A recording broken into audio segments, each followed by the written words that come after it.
What is going on, everybody? It's Pat. We're back with our next trading video, and today first I want to take a look at Solana and then we'll go over Bitcoin real quick. So first things first, there's a few things I'm looking for here. I had a few targets that I was looking at on the 5-wave Elliott wave structure. The first one, it's a macro one. It's from down here. The target of that would be if you pull the fib extensions from down there to here, and it puts us up right above 300 in this range. The thing that makes that interesting is that there's also another one locally. This one, our wave 4 came right back down onto the top of wave 1, and then it bounced just like it's supposed to, and the target for that one would be up here right around the same place. It's this one is for the macro, this one, and this one is for the local.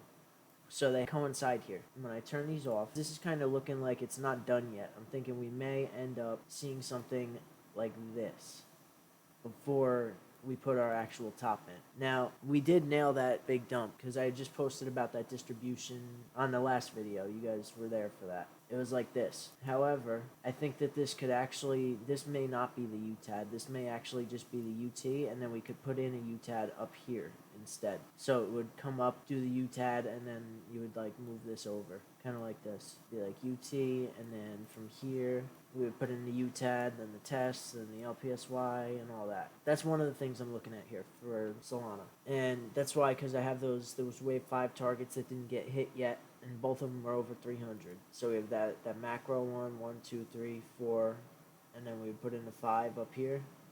And then we have that local one, which is right here. It's 1, 2, 3, 4, and then 5. Anyway, let's go take a look at Bitcoin. Now, here's something interesting on Bitcoin with this one.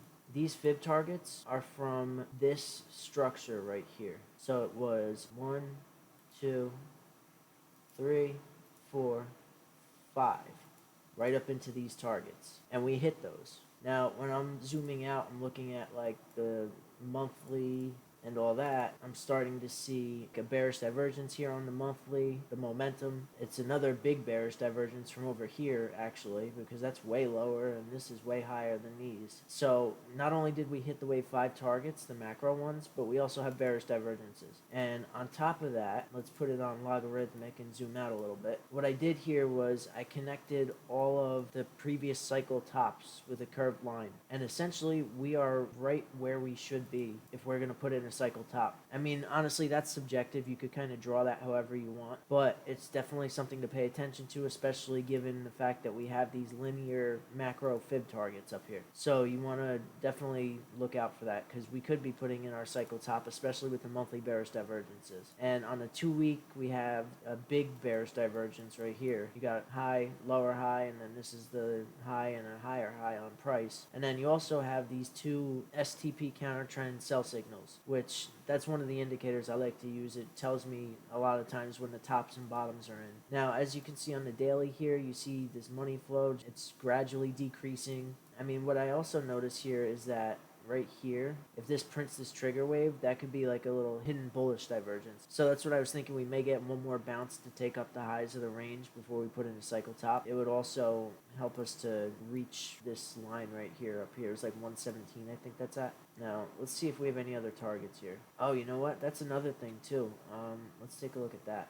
Okay, so, you know what let's mark this level, because as you can see right here, you see this 1.618, that's exactly where we put in our high. Now, the interesting thing about that, let's just mark that real quick, because we're going to switch it back. That's going to be our linear wave 1 plus 3, 1.618. Now, what we're going to do, switch it back to logarithmic so you can actually see this. You got wave 1 is here, wave 2, wave 3, come back down onto the top of wave 1, 4, and then wave 5, which comes right up into that linear line that we just marked, the linear wave 5 target for the macro. So not only does it line up with this 1, 2, 3, 4, 5 structure, it also lines up with this macro 1, 2, 3, 4, 5 structure. So that's why we could be seeing a cycle top here. That's all of the reasons. If you guys want the levels that I'm trading on a daily basis, you can come join our Discord. As you can see here, we just hit this short right here. I had the high time frame short entry. Wait, hang on, let me bring this over here so you can see it.